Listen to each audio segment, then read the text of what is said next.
हम जो 10 तक आइडेंटिटी सीखते हैं ट्रिग्नोमेट्री में, वो 3 ही आइडेंटिटीज पे हम सारा काम कर लेते हैं, करीबन 3 ही आइडेंटिटीज पर हम सारी चीजें कर देते हैं। पर जब आप 11th क्लास में पहुंचते हैं, जब आप 11th क्लास में ट्रिग्नोमेट्री पढ़ते हैं for JEE, for school examination, आप देखेंगे तो आइडेंटिटीज बहुत बहुत बहुत ज्यादा हो जाती है।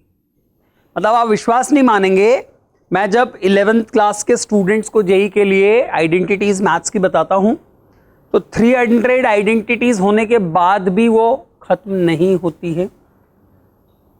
क्या वो 300 पूरी आइडेंटिटीज याद करना जरूरी होती है? मैं कहूंगा ऐसा नहीं है, लेकिन जिन्हें वो याद होती है ना, उनके लिए क्वेश्चंस काफी आसान हो जाते हैं। देखा जाए तो कोई बहुत ज्यादा जरूरी नहीं है उन आइडेंटिटीज को याद रखना, पर जिन्हें वो आइडेंटिटीज याद होती है ना, उनको बहुत सारे चैप्टर्स में हेल्प मिलती है। जब हम कैलकुलस पढ़ते हैं, इंटीग्रेशन, डिफरेंशिएशन में, बहुत सारी जगह, इसलिए वहां पर हमें उन आइडेंटिटीज को इतने डेप्थ में बताना पड़ता है।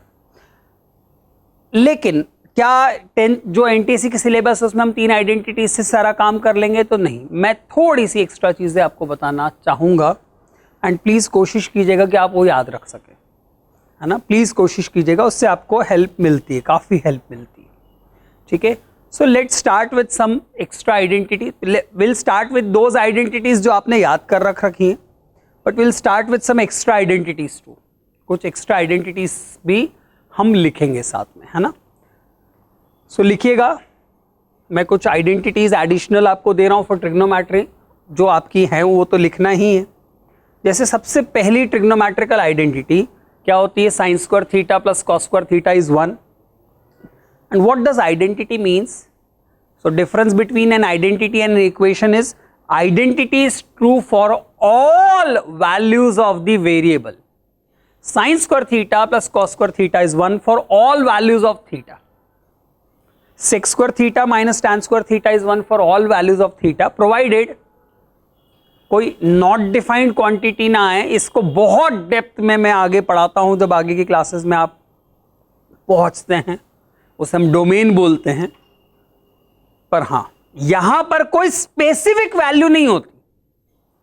sec square theta minus tan square theta equals to 1, ये किसी स्पेसिफिक वैल्यू के लिए ट्रू नहीं है कि ये इसी वैल्यू के लिए ट्रू होगा। अगर वो किसी स्पेसिफिक वैल्यू के लिए ट्रू होता है तो हम उसे इक्वेशन बोलते हैं। यहां पर ये हर थीटा, और जब भी मैं हर थीटा बोलता हूं, फॉर एवरी थीटा, तो मैं बोलता हूं उसकी डोमेन में लाई करने वाला। अब वो डोमेन वर्ड आपके लिए अभी जरूरी नहीं है जानना, पर आपको ये समझ के रखना है कि equation is true for some specified values while identity is true for all values. Okay?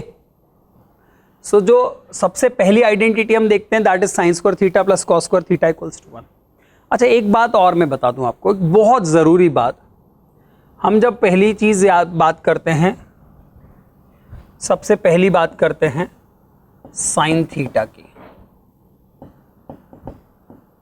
तो हम इसे बोलते हैं P/H।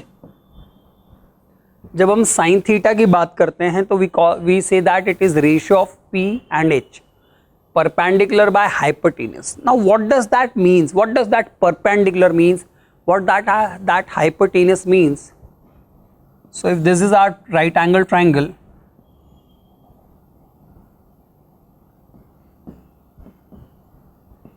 and this is the angle in consideration, theta. So the angle, the side opposite to angle theta is considered as perpendicular. This is base and this is hypotenuse. Okay. Now one very important point, very important point. This is not length. This is not the length of perpendicular. This is the algebraic length. हमें क्या लगता है कि sine theta 2 length का ratio है। अब इसमें हमें गड़बड़ कर जाते हैं। अगर हम ऐसा बोलेंगे तो 2 लेंथ का रेशो है तो साइन थीटा की वैल्यू कभी नेगेटिव नहीं आ सकती, जबकि ये बात गलत है। Sine theta can B negative also. ये आपको 10th क्लास तक नहीं बताया जाता यूजुअली। आई डोंट नो क्यों नहीं है, सिलेबस होना चाहिए। परपेंडिकुलर अपॉन हाइपोटेनस का रेशो है, बट ये जो P और B हैं, these two can be negative. It depends कि ये कैसे मेजर किए जा रहे हैं।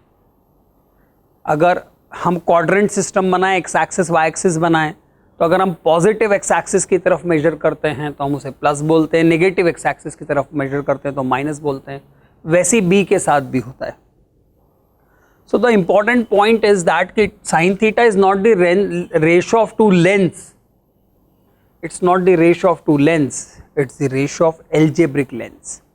Obviously hypotenuse are always considered positive, by Pythagoras it comes out to be positive, say, but P and B, they can be negative. It means sin theta can be negative, cos theta can be negative, tan theta can be negative, and cosec sec and cot they can also be negative. So it's a very very important concept and we are having very limited time. So इसलिए मैं उसको उतनी depth तक नहीं बता पाऊंगा, but believe me जब मैं ट्रिग्नोमेट्री जेई के लिए स्टूडेंट्स को पढ़ाता हूं तो उसकी डेप्थ बहुत ज्यादा होती है। So important is it is not the ratio of two lengths, it is the ratio of algebraic lengths. Algebraic lengths का मतलब साइंड लेंस, मतलब अगर हमने एक डायरेक्शन मानी है, उसको पॉजिटिव माना, तो अगर हम उसके अपोजिट मेजर करेंगे तो वो नेगेटिव मानी जाती है, so sine theta is P by H। Now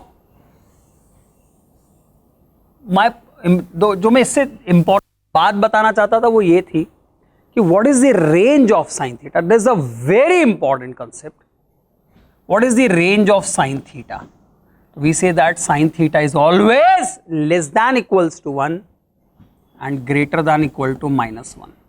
sine theta की वैल्यू कभी 1 से बड़ी नहीं हो सकती और कभी -1 से छोटी नहीं हो सकती। So sin theta lies between -1 to 1. This is a very very important concept.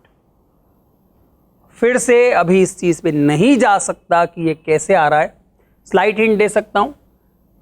Hypotenuse is the longest side, ये सबसे बड़ी है, मतलब perpendicular can not be greater than the hypotenuse, means denominator is always greater than और equal to the numerator. तो numerator की maximum value hypotenuse के बराबर हो सकती है, तो hypotenuse by hypotenuse 1, else it is less than hypotenuse.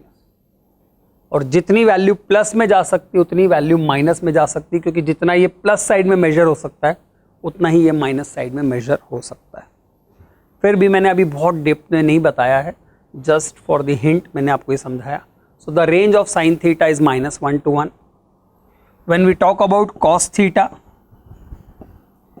It is B by H। Again its range is -1 to 1। cos theta की वैल्यू भी 1 से बड़ी नहीं हो सकती। The third is tan theta।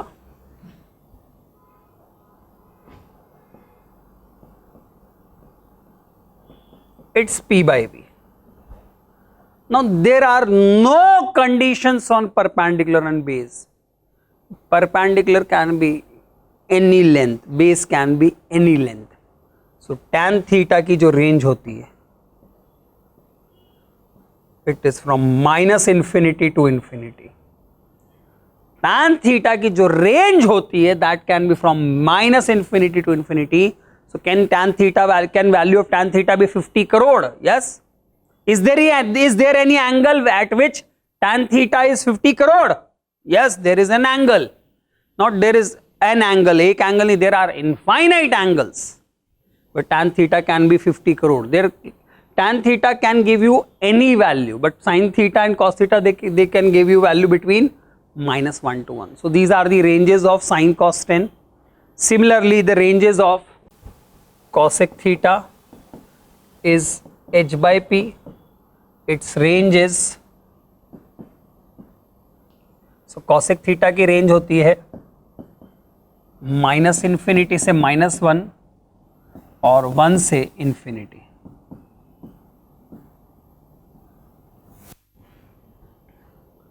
they cannot lie between -1 and 1। cosec theta cannot lie between -1 and 1। उनकी value -1 से 1 के बीच में नहीं होती, बाकी सब हो सकती। 50 हो सकती, 50,000 हो सकती, -20 लाख हो सकती।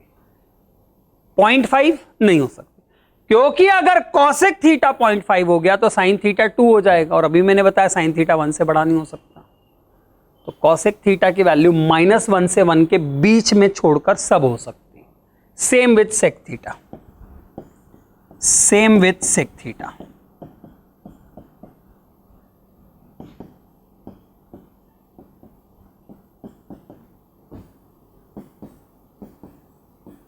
दे कैन बी 1 एंड -1, हाँ, दे कैन बी -1 और 1 इक्वल टू लगा है, मतलब कॉसेक थीटा और साइन थीटा बराबर सिर्फ एक ही पॉइंट पे हो सकते, एक ही जगह एक ही वैल्यू पे हो सकते हैं, एक ही वैल्यू हो सकती है उनकी बराबर, एक नहीं दो, -1 और 1, मतलब साइन थीटा 1 तो कॉसेक थीटा भी 1, साइन थीटा -1 तो कॉसेक थीटा भी -1, पर साइन थीटा हाफ तो कॉसेक थीटा 2, क्योंकि वो उसका रेसिप्रोकल है। तो ध्यान रखना, कॉसेक और सेक, कॉसेक और सेक साइन और कॉस के बराबर दो ही वैल्यू पे होते हैं, दो ही वैल्यू उनकी बराबर होती है, 1 और -1। बट अगर हम कॉट की बात करें, कॉट थीटा, तो वो होता है b/p, और वो भी बिल्कुल tan जैसा होता है, उसकी वैल्यू -∞ से इन्फिनिटी तक कुछ भी हो सकती है। Cot theta can be any number from -∞ to infinity. It can be any number from -∞ to infinity. So it's, ये काफी इंपॉर्टेंट बातें हैं जो हमें याद रखनी है। ये जनरली इस स्टेज तक 10th क्लास तक स्टूडेंट को नहीं बताई जाती, but these are very very important concepts. ठीक है।